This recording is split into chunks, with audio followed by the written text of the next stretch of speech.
Take it away. I appreciate it, Ross. So first of all, this is Paul Journey week for us, and so we're excited about everything that's going on in our building and on campus and throughout our athletic department when it concerns Paul Journey. Kind of a daily focus each and every day, and we're going to have a big Paul Journey appreciation dinner on Thursday night, and our 3 football players that are going into the Hall of Fame this week will be there: Dwayne Allen, Daquan, and Jacoby Ford. And really exciting, especially for me personally, to have been around here long enough now to have some guys going in the Hall of Fame. So that's pretty cool, and so deserving. And Dwayne will speak at that on Thursday night. So our Paul Journey program it's the model program, student athlete development and player relations program in the country.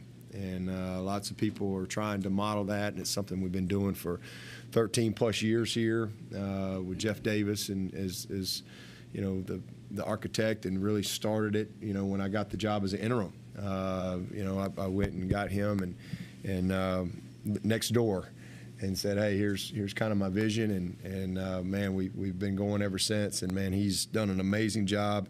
The pillars are striped and see you in life in 5th quarter, and then what we call overtime. And striped is all about personal growth. Our see you in life is about life skills and all of our community service that we participate in. 5th quarter is about our career and professional development. You hear about our micro internships and all those things, and service trips abroad. And then overtime is about our former player engagement and their development, after they're gone from here. And bottom line, Paul Journey is, you hear this people say all the time, we're trying to get them ready for life after football, and that is not the case. Life is happening right now during football, and so it's about preparing them for right now and equipping them. And so it's a unbelievable program, something we're very, very proud of. We're trying to endow. I think we've raised about $6 million. I think we need $11 million to get it fully endowed. So a wonderful program. And again, this whole week is something that we highlight. And you look, all of the Paul Journey. I think we've had 109 Paul Journey ambassadors that have come through this program. Several of them are captains for their NFL team now. So a lot of good things, and we'll highlight those all throughout the week on social media as well. So hopefully y'all will see that, and it'll be a fun week. But as far as this game, I mean, this is what a top 10 game should look like. You got 2 really talented teams, very, very experienced football team that we're getting ready to play in NC State. Just both sides. Again, similar to last week as far as just veteran leadership. They got a bunch of guys that have played a lot of ball, been very successful. They're a really good football team, very well coached. Dave's done an amazing job, putting this group together. Some of them seem like they've been there forever. They've gotten Peyton back, Wilson back on defense, and he is one of the best players in the country to go right along with what was already a great defense. So I think he's outstanding. But, you look at their offense, I mean, they're complete. They got a really good offensive line that's played a lot of football, one of the best quarterbacks in the country. I mean, Leary is special. I mean, he's a pro. This league this year is unbelievable when it comes to quarterbacks. I mean, truly is. And it seems like we play every one of them. But there's a lot of guys that fans of the ACC need to enjoy watching, because you got a lot of guys that are going to be playing on Sunday coming out of this league, and Leary's one of them. He is a great football player, really understands the game. They've got 2 hard-nosed downhill backs that flat out can tote the rock in 0, and 3 excellent receivers. 88, 5, 15, 11. I mean, they've all made plays. 5 is their guy, as far as a guy they're gonna script into all their touches, whether it be handing him the ball, screening the ball. He's even thrown the ball a few times. So he's a really good football player, very savvy, a big RPO guy. They're physical in the run game. Going to run a lot of counter, a lot of stretch. and then they're going to take a million shots and they're going to push the ball down the field. So big challenge from an offensive standpoint, getting ready for them, and then defensively, they're complete. I mean, they're complete. They've got, really good players at all three levels. They're very confident in their scheme and what they do. They understand their scheme very well, and they put their players in position to be successful. But very physical. These three linebackers are outstanding. I mean, 32 and 1 are all conference guys. And again, now you throw 11 back out on the field who unfortunately couldn't play last year. He's a special player, very aggressive as far as how they fit the backers in their scheme. They always got 4 or 5 guys coming from somewhere, and then very disciplined on the back end. So not giving up a lot of points, stingy group just like they were last year, and an aggressive group, dangerous in the return game as well. So again, a complete team and a top 10 matchup. This is going to be a lot of fun. We're excited about being at home. Excited about having an awesome crowd. Hopefully everybody will get there early and be loud. And we'll have no idea what the weather's going to be like. Sounds like it's going to be wet and all that, but it'll be wet for both sides. So we'll have to find a way. That's what it's all about. Every week in college football is a season of its own, and that's just kind of how you have to look at it. And you just put everything you got into that season, and then if you wake up on Sunday, you go again, and until there's no more games left, and then you see how it all played out. But a great opportunity for us. They're just like last week. We want the same thing. I think the only undefeated teams left in our league are, I think we're all in the same division. I think that's right. Both teams want the same thing. Both teams want to stay in control of their destiny, and this game will provide that opportunity. With that, I'll take your questions. Coach, NC State plays a lot of dime coverage in their secondary. What kind of a different challenge does that present for DJ? Well, there are a lot of zone, you got to be very patient. They force you to be very patient in how they play structurally. They will pressure you. The biggest thing is identifying them, because they're with the way they play their front and their star player, in the middle there, you have to be on the same page communication-wise as far as, where they're coming from, and making sure that your OL and everybody's tied together. And then, a lot of zone pressures, where they've got guys dropping, drop-ins, they'll drop D tackles. And so understanding your throwing windows and again, just it's not always as clean, when you line up and play a team that's going to play a bunch of man coverage on you.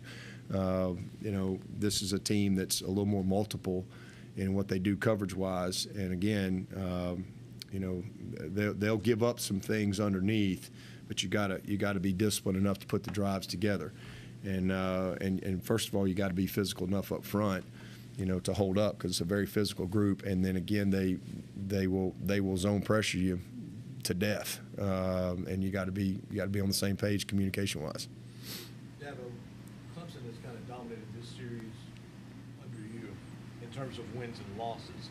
But do you think State's recent success has kind of re-energized this rivalry a little bit? I mean, I think they've always been good. We've won a lot of games, but, they've all been tough games. I think NC State's always been a really tough opponent. Ever since I've been at Clemson. So it's be my – I guess it's my 20th year, but I don't think we didn't play them in COVID, did we? I think they weren't. So it's my 19th time to play them, and as far back as I can remember, Phillip Rivers was the quarterback when I came in here in '03. So as far back as I can remember, they've always been tough. It's always. We've had some games, a few here or there that maybe, got out of hand, if you will, but most of them have been really hard-fought, games, and I'm sure this will be the same. Coach, with TJ at this point, is there, and the improvement that he's made as the year's gone on, are there one or two things that jump off at you that you see now that it's like, wow, he's really made a leap, either pre-snap or after the snap? Yeah, well, the biggest thing is confidence. He's just in a different. playing with a lot of joy. I mean, he's very confident, and that's the first thing that jumps out. He wasn't very confident last year. He got in a bad spot. He's in a good space there. And then just what he's done, with his legs. I mean, that's the biggest change. I mean, just his confidence in running the football, but also just creating and extending plays, and then his accuracy. But I think that's just a reflection of just his confidence. I think that's, if you're not very confident, you're probably not going to be very accurate. And now he's just in a very good spot from a confidence standpoint, and his accuracy's been a lot better. And then the guys around him have been better, and it's just kind of all come together well. He's much more confident with the guys up front. I think they're doing a good job for him. But he's again, 4 games. I mean, working hard every week to just stay consistent, and so far he's been able to do that. Coach, you have to have a short memory at corner. We spoke with Nate Wiggins yesterday. It seemed like he was as confident as ever in his abilities. You feel like those corners have really put the last game behind them? Well, yeah. I mean, you have to. I mean, that's what a windshield mentality is all about, right? You can't worry about what happened last week, good or bad. You don't get to carry any points over, and you don't carry any bad plays over either, unless you let it carry over. So you got to move on in this game. I mean, you got to move on. I know. A lot of times, people outside don't move on until you play another game or you win another game or whatever. But when this is what you do, you have to lock in on what's next, and otherwise you're not going to get any better. You have to focus on what's next and learn from what's behind. That's very important. Like, what happened? Let's take ownership of it. Let's learn from it. Let's grow from it, and then let's go apply those lessons. So that's what getting better is all about. And it was a rough night, not just for him, for that whole position. So we've got to be much better for sure, and hopefully these guys will have a little more sense of urgency and be a little more detailed and take a little more ownership of what they got to do to make sure they're ready to execute and to play the technique and the fundamentals that it takes to be successful. I was going to ask if Malcolm, Sheridan, and Lakuba if they'll play. I don't know anything at this point. We're hopeful on all those guys. So we'll just see where they are as we go through the week. How much of the problems with the corners this past Saturday were a matter of strictly just not turning their heads? Say that again. I'm sorry. How much of the problems stem from them just not turning their heads around? Because there's a lot of contact. But Yeah. We did not play the ball well at all, and we didn't play our technique well. I mean, it's you have one situation, you got to press bail, and you're on top all the time, and then all of a sudden we're staring in the backfield and the guy runs right behind us, and that should never happen. It's a basic technique, but again, we've got to do a better job of coaching it and teaching it. We've got a couple young guys that can really play that we've got to, they're going to get better, and they're going to get better in a hurry. And we'll look back here and down the road, these will be great all-conference type players as they get into the meat of their careers here, and they'll be like, well, they got baptized a little bit as freshmen, but that's just part of it, So we've got to do a better job of teaching them, and they've got to play the ball better. They got to track the ball better. There's a lot of things we got to do better there, but it starts with us as coaches. Coach, it's kind of been an epidemic across the country with kickers missing very makeable kicks, costing their teams games. Guy like BT Potter just keeps his head down. He's 7 for 7. How much easier does he make your life when it's 3rd or 4th and 4, and it's a 52-yard field goal to tie the game? Yeah, I mean he's a great one. I mean I haven't seen all the kickers. I think he's the best kicker, but I haven't seen them all. But I just know what I see in practice every day, and I mean he's just amazing. He's a complete guy. I mean he can really do it all. He's a great leader too. He's one of the better leaders we've had in here. I mean he's just a committed kid. Came back. For this extra year. This is kind of his COVID year, if you will. He certainly could have, I think, been drafted or certainly be on a team right now. But he really wanted to come back. He had some more goals he wanted to achieve as a kicker. I think he wanted to better position himself for the next level, and so he's taking full advantage of it. But man, we're very, very confident in him. He's done an excellent job, and so has Florenzo. We got a new snapper, new holder, and Flo and Drew have been awesome as well. Do you alter anything schedule-wise this week, kind of looking ahead to Saturday and weather-wise, trying to plan, or do you just go about keep doing things the way you normally do it? No, we just normal week, just go about what we need to do, and I mean, you know, if there's something going on, other people worry about that. We gonna get our team ready to play. Coach, you mentioned number 5 there, Thomas. They lost maybe their best receiver from last year, Yeah. but Thomas had a really good game against you last year as well. He's a great player. He's tough. He is a true football player. Does a lot of things. Great returner. Again, just great with the ball in his hands. Makes tough, competitive, contested catches. You know, over the middle. You know, a lot of RPO stuff, and they'll run him in behind the backers and slants and things. And you know, he makes catches downfield. I mean, really, there's really not anything you can't do. Yeah, again, he can throw the ball, but he's a reverse guy. He's a screen guy. I mean, he does it all, and really, really good football player, for sure. One of the better players in this league. This is a little off topic, but on the recruiting trail, you guys have had a lot of success in and against Alabama. Just what is that dynamic like for you, recruiting against your alma mater? I mean, I don't. They're no different than anybody else. I mean, you know, we recruit against whoever. It doesn't matter where I went to school. I mean, that's, you know, Alabama's, you know, they're going to sign the best players every year. I mean, that's just, they've always done that, and we try to sign the best players every year as well. And you know, so when that's your philosophy, you know, you're gonna, and you know, we sign a lot of the best players. They sign a lot of the best players. So as a result, you end up recruiting against each other a lot. But you know, got a lot of respect for Coach Saban. I mean, does an amazing job. You know, it's not surprising that we get on a lot of the same kids. So I think we're looking for a lot of the same things. But as far as just from a personal standpoint, it's you know, been doing it a long time. You know, and, so I don't even think about it. Do you plan on working more with wet balls this week?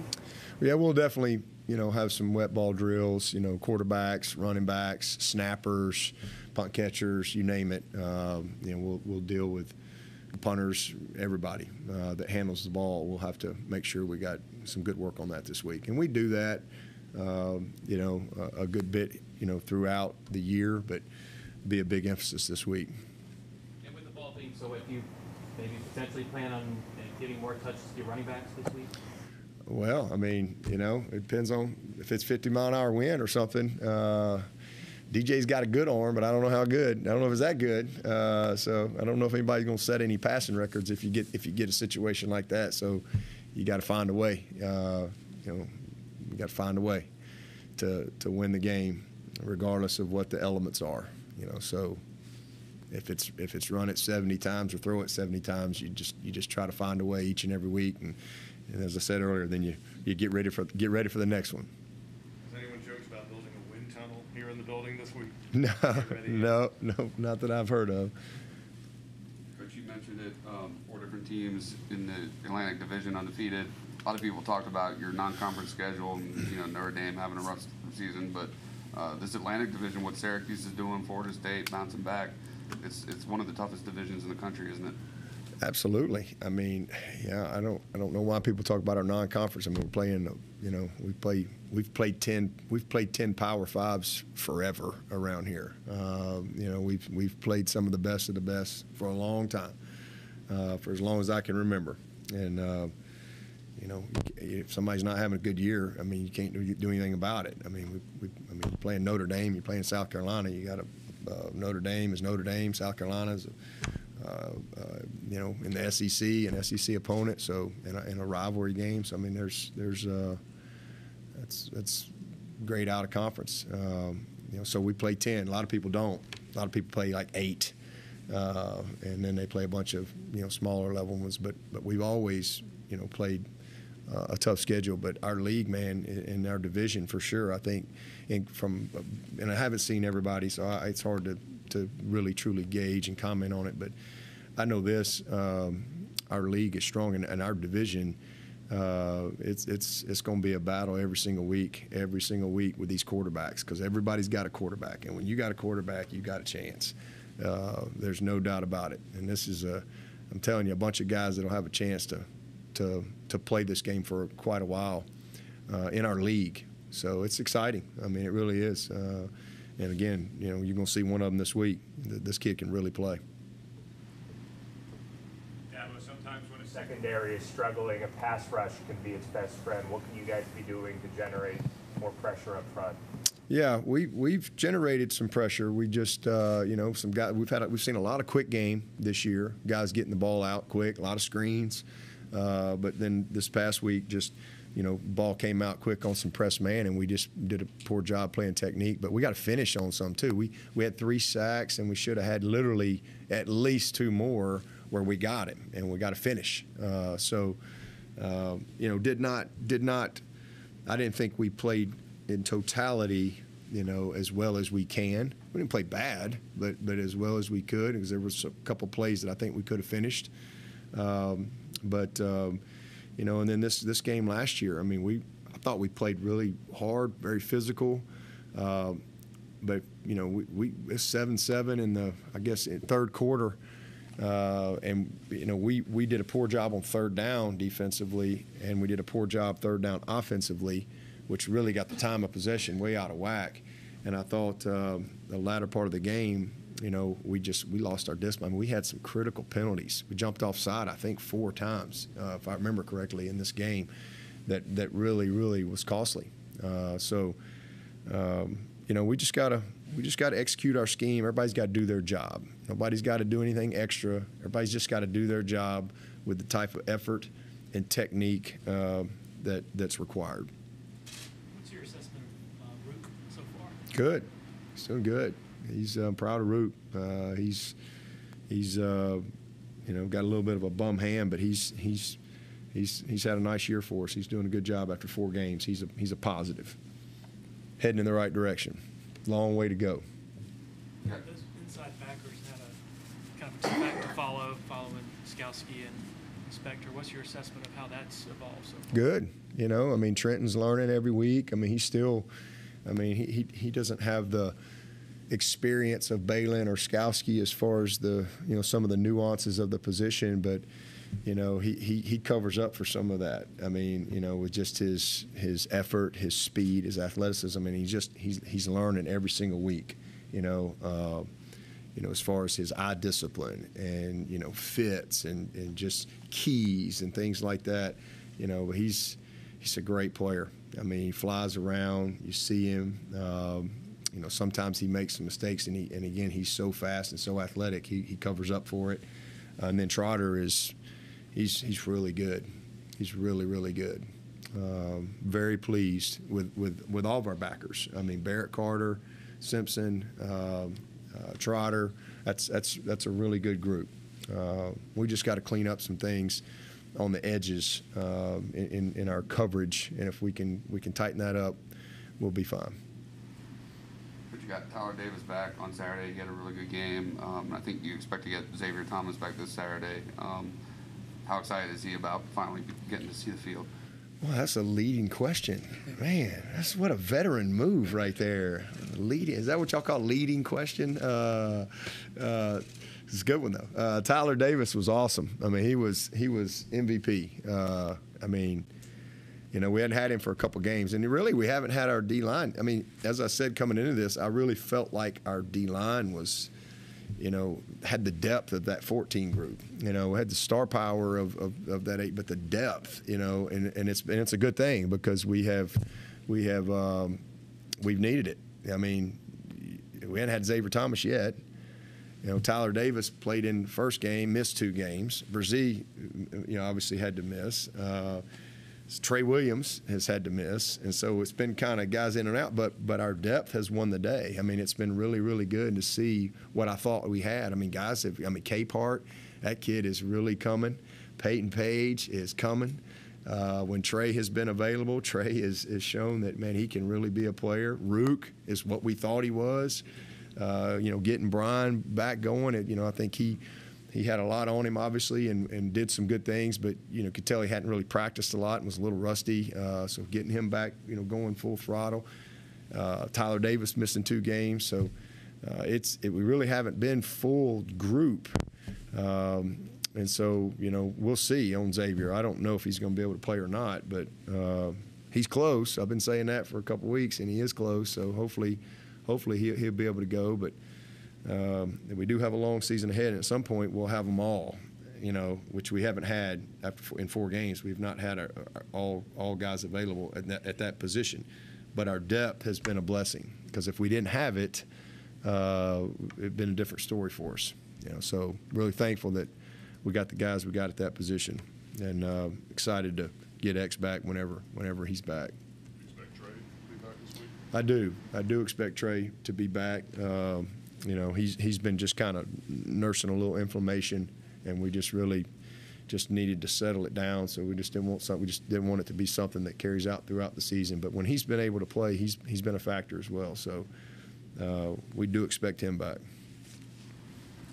I guess in terms of some of those plays Tyler was able to make down the stretch, do you think it's the rotation and how fresh he was and some of those D tackles are that allows him to make those? Well, I think definitely being able to have depth like that to where, you can manage the snaps a little bit is a definite factor for sure. Especially because most offensive lines, in a game like that, you don't have a huge rotation. Just relentless effort. Great technique, and that was a great tape for him. He did a lot of good things that you noticed, but a lot of good things that you probably don't notice that are factors as well. So I'm really proud of TD and, where he is right now. Good to get him back going healthy. Sitting him those 2 games was what he needed to really kind of get himself to, again, because he would have kept playing, and we just didn't want it to linger around. So, glad to get him back, and we're going to need him to have another great one this week. Yeah, he just played better. He just graded better. As I've told y'all, we feel like we got 4 starters at the position. Really 3 right now because X has been out. But we felt like coming in the year we had 4 starters, and Miles played a lot better this past week, which was good. But not that he's played bad. Maskell played great against La Tech. He had a great game. Just played better, and so that's it. Any questions for Coach from Zoom?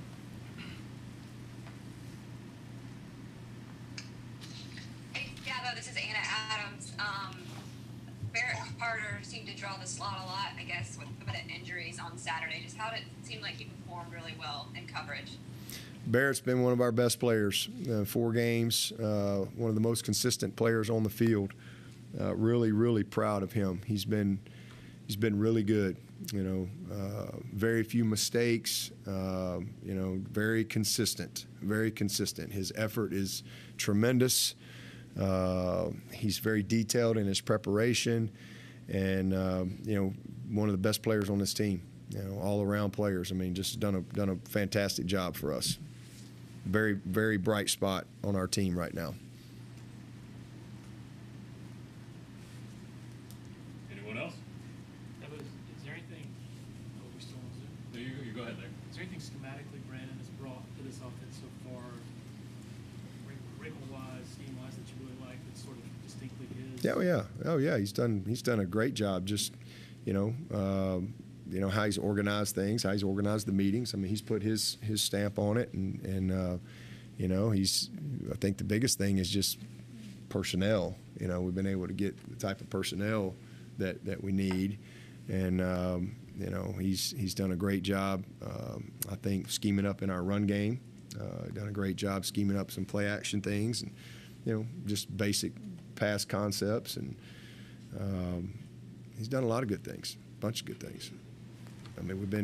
We've scored a bunch of points, which is, I guess he told me that the other day.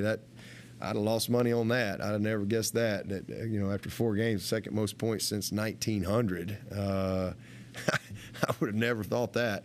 But I'd say that's a far cry from where we were this time last year after 4 games. That's for sure. So heading in the right direction. Coach, after last game, we talked about the evolution of your offense and how proud you were of them. What's the key and emphasis for the defense, mainly the secondary, to sort of have hear that evolution in such a big game come Saturday? Just do your job. Do your job. Know your job.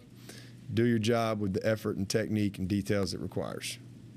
And you know, that's just the way it is. I mean, that's the difference in offense and defense. You know, offense, you can have, you know, tackle for loss, a sack. You can have 9 guys do their job and 2 not do their job, and it's probably a bad play, but you can still punt the ball, right?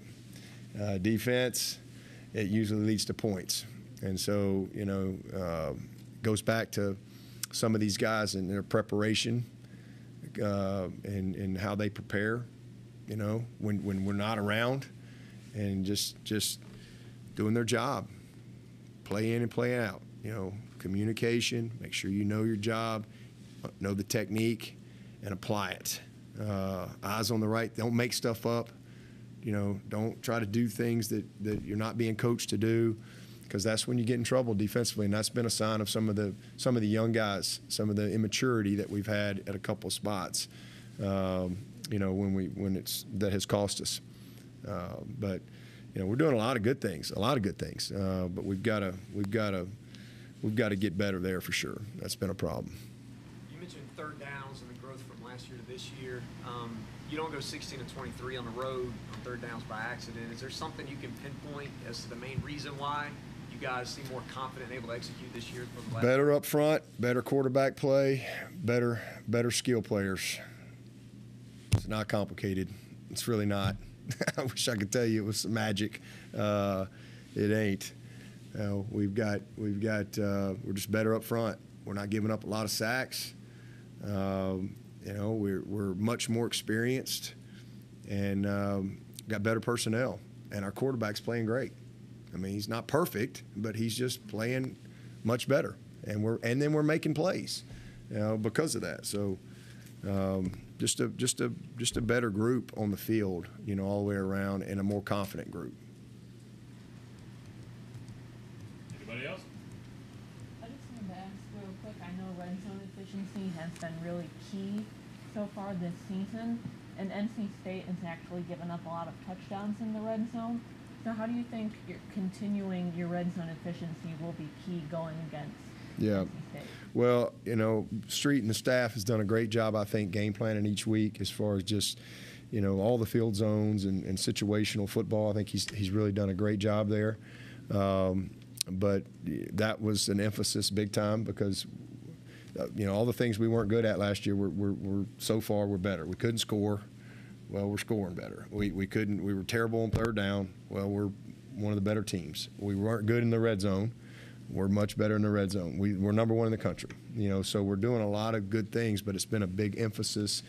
And then again, just, you know, it just being more confident in all those areas. So it'll be key. I mean, you know, some of those things, I mean, they hadn't had many people probably get in the red zone, first of all. I don't know how many teams have got down there.